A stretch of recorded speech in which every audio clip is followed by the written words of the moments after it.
नमस्कार, आप सुन रहे हैं ये पुस्तक बक ब्लू पर।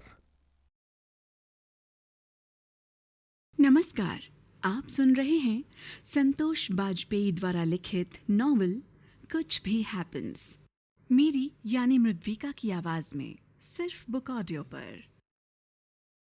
चैप्टर 2। स्कूल के मुख्य गलियारे में प्रिंसिपल और शालिनी मैडम धीरे धीरे चलते हुए हर कक्षा पर नजर डाल रही थी। शालिनी, देखो, जय का दाखिला हमने विशेष परिस्थिति में लिया है, प्रिंसिपल ने धीमे स्वर में कहा। सभी शिक्षकों को उसके बारे में सूचित कर दो, और हाँ, उसकी कक्षा के बच्चों को भी सावधान कर देना कि उसे कोई तंग ना करे। जी मैम, शालिनी जी ने विनम्रता से सिर हिलाया। इंटरवल हो गया था। धूप हल्की हल्की जमीन पर बिखरी थी। स्कूल का मैदान शांत था। एक कोने में जय और डमरू साथ बैठे थे। डमरू ने अपने बस्ते से एक डिब्बा निकाला। पराठे भेजिए माँ ने, खाएगा? उसने डिब्बा जय की ओर बढ़ाया। जय चुप रहा। उसकी आंखों में कुछ बुझा बुझा था। ना तो उसने डमरू की तरफ देखा, ना ही कोई जवाब दिया। डमरू उसे एक पल तक देखता रहा, फिर चुपचाप उसके पास बैठ गया। दोनों की खामोशी में एक दोस्ती थी, शब्दों से परे, सिर्फ साथ होने की तसल्ली। डमरू ने अपनी जेब से कुछ कंचे निकाले और उन्हें जमीन पर फैलाते हुए जय की तरफ मुस्कुरा कर देखा। डमरू जय से पूछता है, जय, तुम बिल्कुल भी नहीं बोल सकते? जय ने सिर हिलाकर इशारा किया। नहीं। डमरू मुस्कुरा कर बोला, चल, मैं तुझे बोलना सिखाता हूं। कंचा, उसने धीरे से कहा। बोल, कंचा। जय ने बोलने की कोशिश की, होंठ हिले, लेकिन आवाज नहीं निकली। वो रुका, फिर नजरें झुका ली। डमरू ने मुस्कुराकर उसकी ओर इशारा किया। चल, एक खेल खेलते हैं। देख, अब मैं बोलता हूं, कंचा। उसने खुद ही बोलने का नाटक किया, लेकिन आवाज नहीं निकाली। जय मुस्कुराया, फिर पहली बार हंसा। एक धीमी मगर दिल से निकली हंसी, जैसे बरसों की चुप्पी में से कोई फूल खिला हो। उसी वक्त घंटू, ननकऊ और नेता भी वहां आ पहुंचे। डमरू ने सबसे पहले जय की दोस्ती उनसे कराई और फिर सब ने मिलकर कंचे खेलने शुरू किए। मैदान की धूल में छुपा एक छोटा सा संसार अब उनके बीच गूंजने लगा था। तभी इंटरवल की घंटी बजी। बच्चों ने कंचे समेटे और दौड़ते हुए अपनी अपनी कक्षाओं की ओर भागे। लेकिन आज पहली बार जय के चेहरे पर मुस्कान थी, एक सच्चे दोस्त की मुस्कान। स्कूल की छुट्टी होने वाली थी। गेट के बाहर डमरू की माँ और शीला खड़ी थी। दोनों बच्चों का इंतजार कर रही थी। डमरू की माँ ने धीरे से कहा, और बहिनी, सुना है ठाकुर साहब नहीं रहे? बड़े नेक इंसान रहे। ये स्कूल उन्हीं की तो देन है। शीला हल्की मुस्कान के साथ बोली। अच्छा। स्कूल की घंटी बजी। टन टन टन। डमरू और जय एक दूसरे की उंगलियां थामे स्कूल से बाहर निकल रहे थे। दोनों के चेहरे पर दिन भर की मासूम शरारतों की थकान और एक नई दोस्ती की चमक थी। डमरू की माँ मुस्कुराते हुए बोली, इक्के दिन माँ ऐसन याराना होई गवा है जैसे शोले के जय और बीरू, है ना बहिनी? दोनों बच्चे अपनी अपनी माँ से लिपट गए और हंसते हुए घर की ओर बढ़ चले। सांझ का वक्त था। जय के घर पर डमरू ने दरवाजे पर दस्तक दी। शीला दरवाजा खोलती हैं। जय भी आकर माँ के पास खड़ा हो जाता है और चुपचाप उनकी साड़ी का पल्लू थाम लेता है। शीला ने हैरानी से पूछा, अरे डमरू, तुम? डमरू मुस्कुरा कर बोला, जय के साथ खेलने जाना है। शीला ने प्यार से कहा, जाओ, मगर ध्यान से खेलना, और हाँ, जल्दी वापस आ जाना। जय और डमरू खिलखिलाते हुए दौड़ जाते हैं, एक नई दोस्ती की शुरुआत की ओर। समय अपनी रफ्तार से चलता रहा और खेलते खिलखिलाते ये बच्चे अब धीरे धीरे बड़े हो चुके थे। डमरू अपने पुराने दोस्तों घंटू, ननकऊ और नेता के साथ अब भी उसी मैदान में कंचे खेल रहा था। जमीन पर बिखरे कंचों के बीच वही पुरानी शरारतें और दोस्ती की मासूम चमक अब भी जिंदा थी।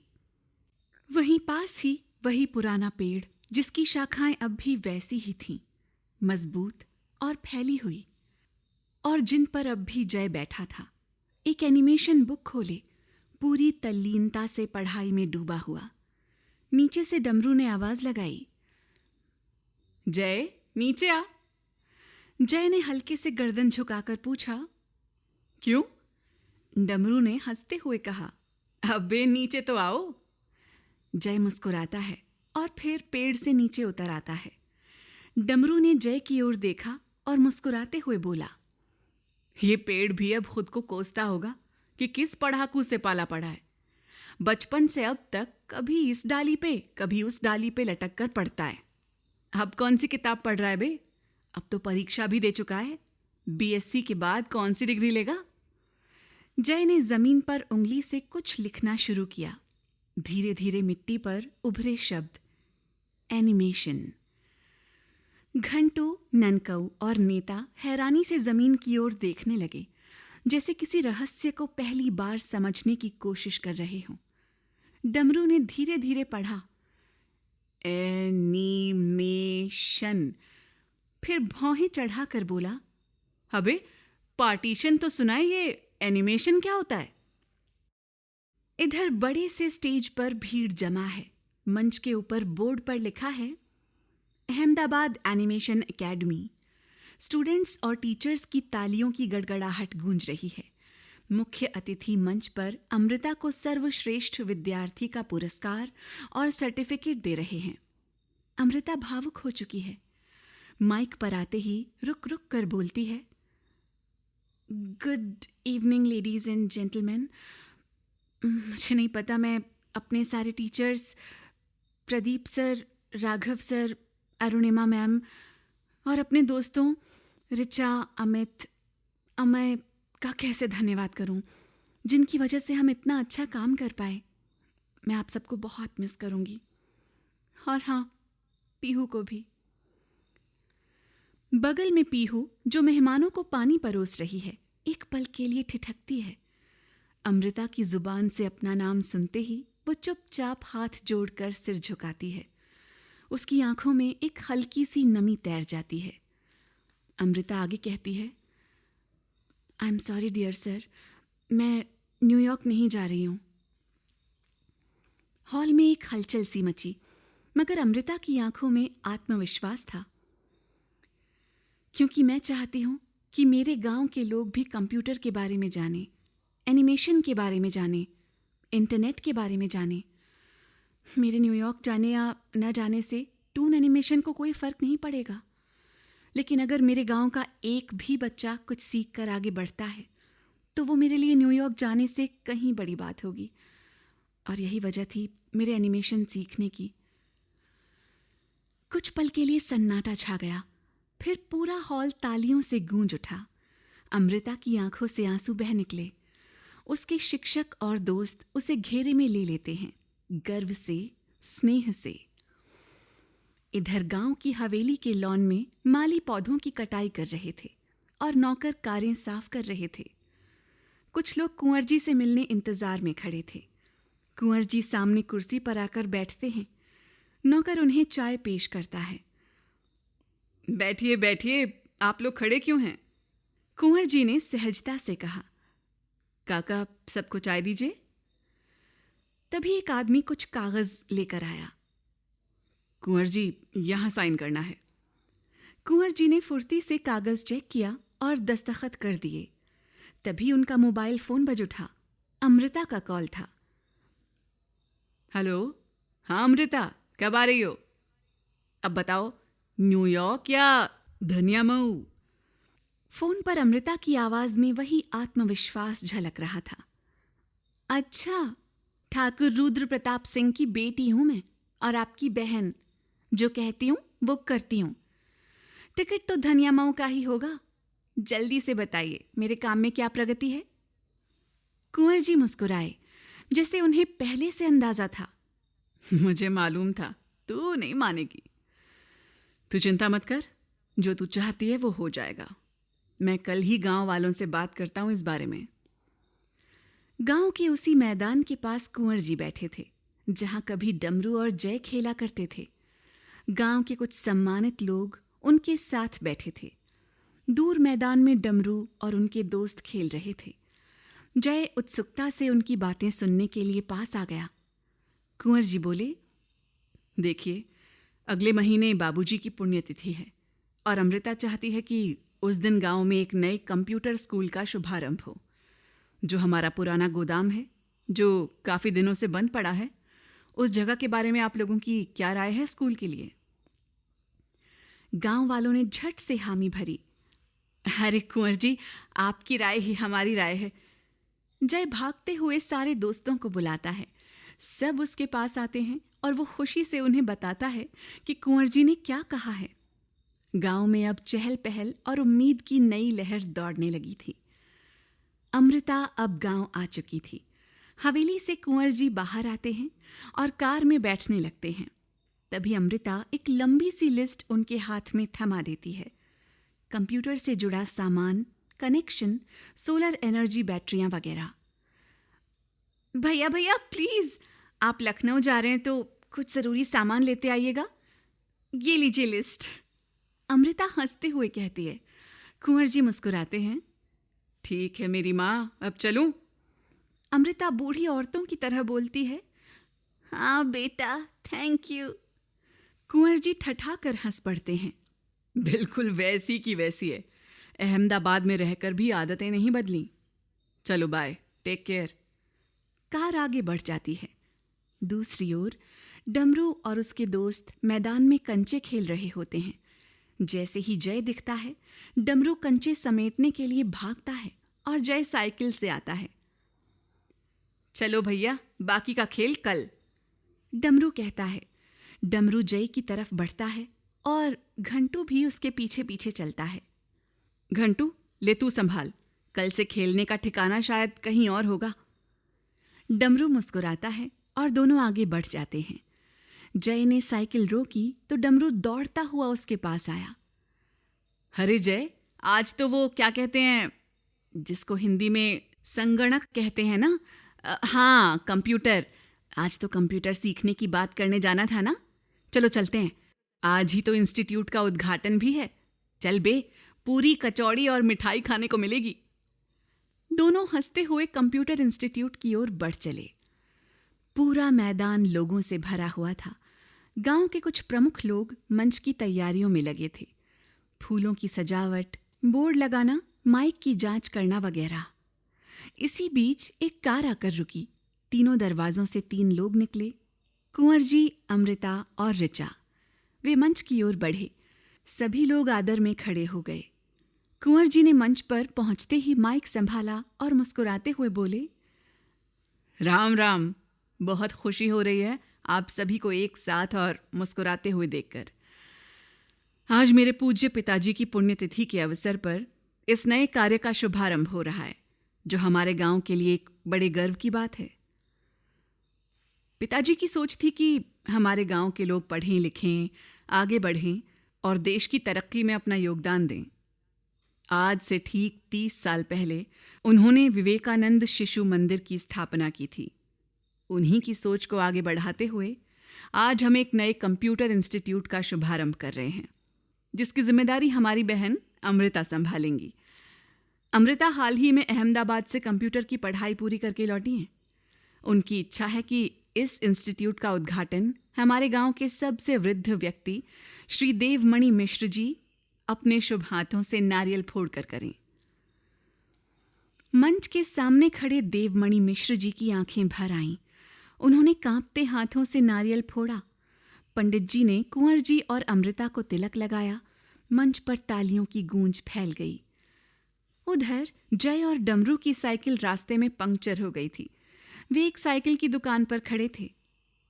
अरे भैया, तनी जल्दी कर दो, इसको भी अभी पंचर होना था। डमरू बोला। साइकिल वाला बोला, बस हो गया भैया, इसका ट्यूब बदलवा लीजिए। 17 पंक्चर हो चुके हैं, अब की बार फिर हुआ तो बनी नहीं। साइकिल ठीक हुई और दोनों मैदान की ओर रवाना हो गए। जय और डमरू भोजन की पंक्ति में जाकर बैठ गए। एक व्यक्ति उनके सामने पत्तल रखता है। अमृता खुद उनके लिए भोजन परोसती है, लेकिन वे ये नहीं जानते कि ये ही अमृता हैं। डमरू बहुत खुश था। जीवन में पहली बार इतना स्वादिष्ट खाना मिला था। उसका मुंह मिठाई से भरा था और कुछ मिठाई उसके मुंह से बाहर भी आ रही थी। भरपेट खाना खाने के बाद जय और डमरू कंप्यूटर ऑफिस के बाहर खड़े थे। कक्षा के भीतर अमृता कंप्यूटर पर कुछ कर रही थी। दरवाजे पर दस्तक देकर डमरू ने आवाज दी। कहिए, अमृता ने मुस्कुरा कर पूछा। डमरू ने आंखें फैलाईं। अरे, आपसे क्या कहें, अध्यापक जी को बुलाइए, कंप्यूटर सीखना है। अमृता मुस्कुराई, बोली, मैं ही हूं यहाँ की अध्यापिका। बताइए, किसे सीखना है? आप दोनों को? डमरू तुरंत चहक उठा। अरे, अगर आप जैसी हीरोइन सिखाएंगी तो सीखेगा कौन नहीं? वो तो आपकी आंखों में ही खो जाएगा। क्या कहा आपने? अमृता ने हैरानी से पूछा। कुछ नहीं, डमरू सकपकाया, फिर बोला, मगर हम कैसे माने कि आप ही यहाँ की अध्यापिका हैं? अच्छा, तो ये देखो मेरा पहचान पत्र। अमृता ने थोड़े गुस्से में डमरू की ओर कार्ड बढ़ाया। उसी पल जय ने डमरू के पैर पर हल्की सी ठोकर मारी।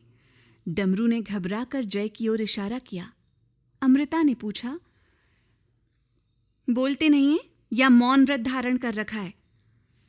डमरू थोड़ा पास आया और धीमे स्वर में बोला, देखिए, इनका नाम जय है और बचपन में एक हादसे के कारण इनकी आवाज़ चली गई थी। हाई स्कूल, इंटरमीडिएट प्रथम श्रेणी से और बीएससी त्र वा पा दे चुके हैं। ओह, अमृता का चेहरा नर्म पड़ गया। आई एम सॉरी जय, प्लीज़ आप बैठिए, ये फॉर्म भर दीजिए और कल सुबह 10 बजे प्रवेश परीक्षा देने आ जाइए। जय ने मुस्कुराकर फॉर्म लिया और डमरू के साथ बाहर निकलने लगा। पीछे से अमृता ने पुकारा, अरे जय, सुनो जरा। जय मुड़ा। अमृता पास आई और हल्के स्वर में पूछने लगी, ये बीएससी तो समझ आया, पर त्र वा पा क्या होता है? जय ने उसका हाथ लिया और उस पर लिखा, तृतीय वर्ष परीक्षा, त्र वा पा। ओह, मतलब तुम बीएससी फाइनल ईयर के एग्जाम दे चुके हो। अमृता हौले से मुस्कुराई। जय ने सिर हिलाकर हाँ में इशारा किया और पूछा, जा सकता हूं? अमृता ने हाँ कहा। जय और डमरू बाहर निकल आए। अमृता धीरे धीरे मुस्कुराती हुई कक्षा की ओर बढ़ गई। अमृता मुस्कुराते हुए कक्षा की ओर बढ़ती है और बोलती है, बीएससी त्र वा पा। जय अपने घर में है। वो कुर्सी पर पैर रखकर जूते के फीते बांध रहा है। तभी माँ चाय लेकर आती है, लेकिन जय जल्दी में होता है और बिना कुछ कहे बाहर निकल जाता है। अरे बेटा, चाय तो पीता जा, माँ पुकारती हैं। जय अब डमरू के आंगन के बाहर खड़ा है। भीतर झांकता है तो देखता है डमरू तकिए को सीने से चिपकाकर गहरी नींद में सो रहा है और अजीब सी आवाजें निकाल रहा है। जय धीरे से पास आता है, ये जानने के लिए कि वो क्या बड़बड़ा रहा है। डमरू सपना देख रहा है। अमृता उसके घर आई है और कह रही है, डमरू, तुम भी आया करो कंप्यूटर सीखने। डमरू नींद में ही जवाब देता है, अरे अध्यापिका जी, हम तो 5वीं तक पास हैं, कंप्यूटर हमरे बस की बात कहाँ। अमृता मुस्कुराते हुए बोलती हैं, अरे तो क्या हुआ, मैं हूं ना, तुम्हें अलग से समय दे दिया करूंगी। डमरू मुस्कुराता है, अच्छा, कितनी अच्छी हैं आप अध्यापिका जी। अमृता उसकी आंखों में देखती है और कहती है, और तुम भी तो कितने अच्छे हो। डमरू अचानक नींद में ही अमृता को गले लगाता है और उसे चूमने के लिए झुकता है। तभी जय उसका गाल थपथपा देता है। डमरू अचानक होश में आता है, हड़बड़ाकर अपने गाल को छूता है जहां अभी अभी जय ने थप्पड़ मारा था। कुछ क्षणों तक वो इधर उधर देखता रहा, फिर फुसफुसाकर पूछ बैठा, तूने कुछ सुना तो नहीं? जय धीरे से मुस्कुराया और सिर हिलाकर उसे आश्वस्त किया कि उसने कुछ भी नहीं सुना। डमरू ने राहत की सांस ली, फिर जल्दी जल्दी उठकर मुंह धोने चला गया। आईने में अपना चेहरा देख मुस्कुराया और बोला, हाय राम, सपना ही था। फिर दोनों साइकिल लेकर कंप्यूटर क्लास की ओर चल पड़े।